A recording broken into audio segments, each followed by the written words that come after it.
샬롬, 이동춘 목사입니다. 오늘도 여러분의 삶이 주님의 평안으로 가득하시길 기원하며 하나님의 말씀을 나누겠습니다. 오늘 주시는 말씀은 출애굽기 18장 1절로부터 27절의 말씀입니다. 이 말씀 중에 24절에서 27절까지 읽겠습니다. 이에 모세가 자기 장인의 말을 듣고 그 모든 말대로 하여 모세가 이스라엘 무리 중에서 능력 있는 사람들을 택하여 그들을 백성의 우두머리 곧 천부장과 백부장과 50부장과 10부장을 삼음해 그들이 때를 따라 백성을 재판하되 어려운 일은 모세에게 가져오고 모든 작은 일은 스스로 재판하더라. 모세가 그의 장인을 보내니 그가 자기 땅으로 가니라. 아멘.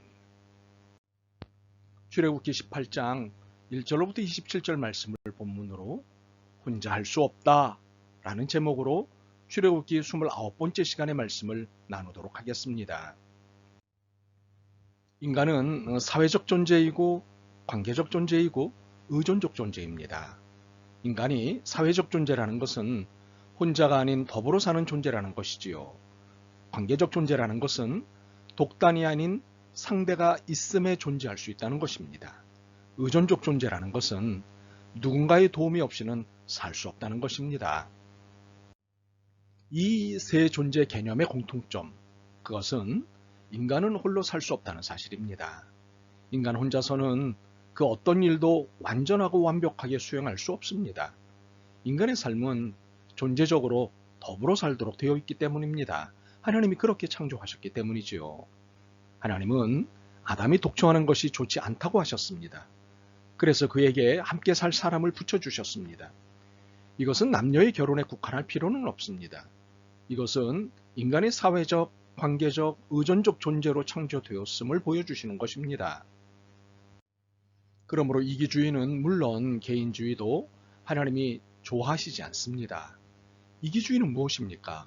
자기 자신만을 생각하는 것입니다. 타인에 대한 배려가 없습니다. 오히려 타인의 행복을 자기의 것으로 가져오려고 욕심을 부리는 삶의 태도입니다. 개인주의는 무엇입니까? 자신의 삶은 자신이 책임진다는 차원에서 시작된 삶의 방식이지요. 책임이라는 차원에서는 바람직합니다. 그러나 이 또한 변형된 이기주의입니다. 물론 타인의 행복을 뺏어오는 일을 하지는 않습니다. 그렇지만 자신의 행복을 나누어 주려고 하지 않습니다. 타인의 행복에 대해 관심이 없습니다. 이런 면에서 변형된 이기주의입니다. 그러므로 이기주의와 개인주의는 그리스도인들이 경계해야 할 삶의 태도입니다.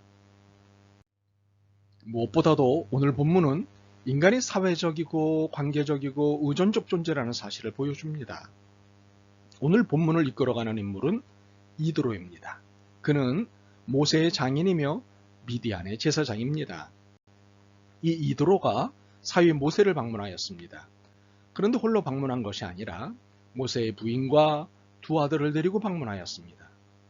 좀 의아하시죠?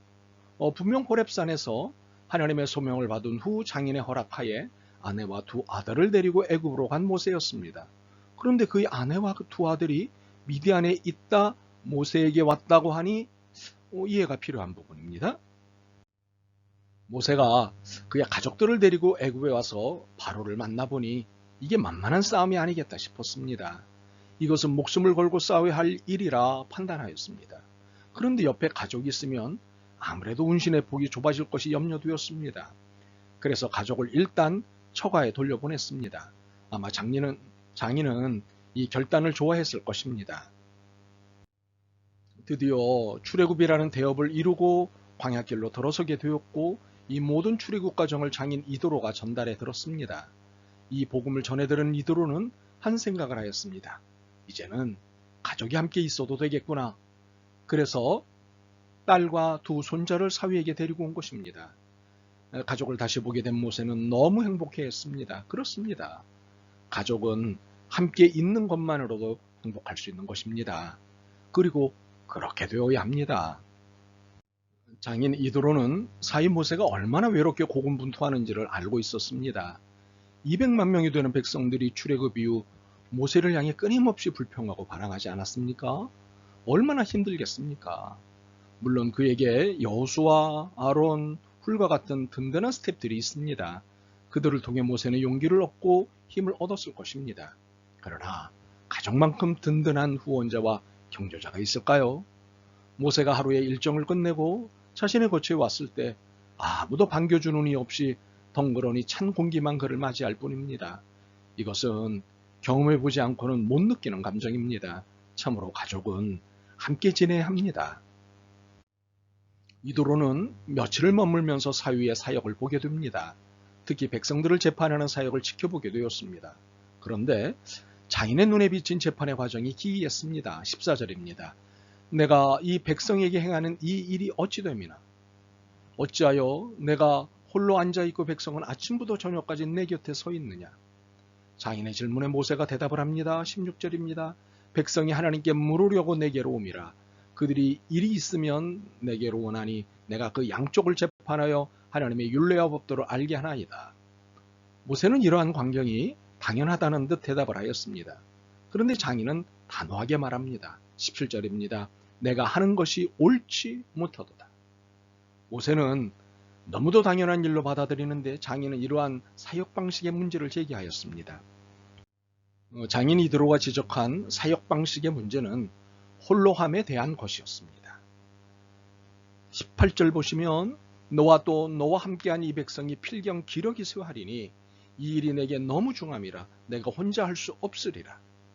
200만 명을 홀로 상대하는 사위가 불쌍하기도 했지만 모세만을 상대로 해야 하는 백성들도 불쌍하기는 마찬가지였습니다.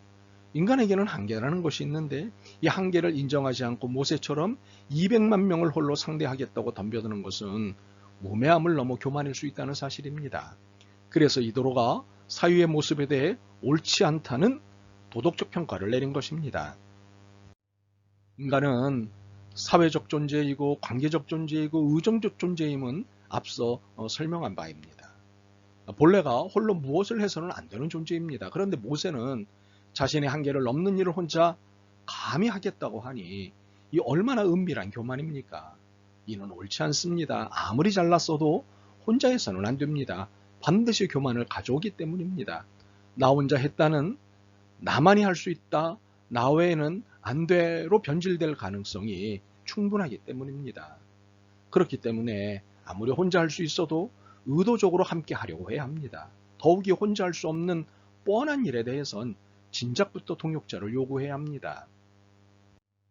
이도로는 사위에게 제안을 합니다. 백성 위에 1000부장, 100부장, 50부장, 10부장을 세워 그들과 동역할 것을 제안합니다. 모든 백성을 10명 단위로 나눠 그 위에 10부장을 세우고 그 10명은 1차적으로 자신의 상급 지도자인 10부장에게 자신들의 문제를 의뢰하는 것입니다. 그런데 10부장에게서 해결되지 못하면 10부장은 자신의 상급 지도자인 50부장에게 그 문제를 가지고 가는 것입니다.